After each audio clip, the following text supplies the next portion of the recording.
এলে বলা জ্ঞান অর্জন করা করবে।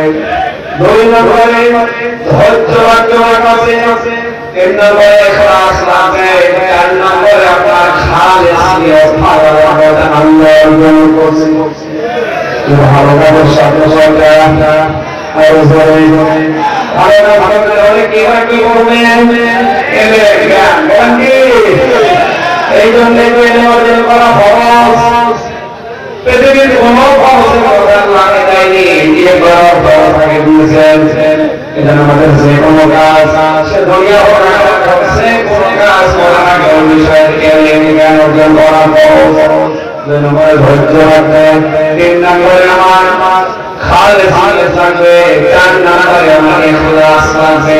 আমাদের 4টা শর্ত পূর্ণ হয়ে যায় ওইটা করাটা উচিত জ্ঞান করলাম। আল্লাহ রাসূলের গফর তিনি যে কাসিস গফর এই দুইটা নাম আল্লাহ এই কারণে দিয়েছেন।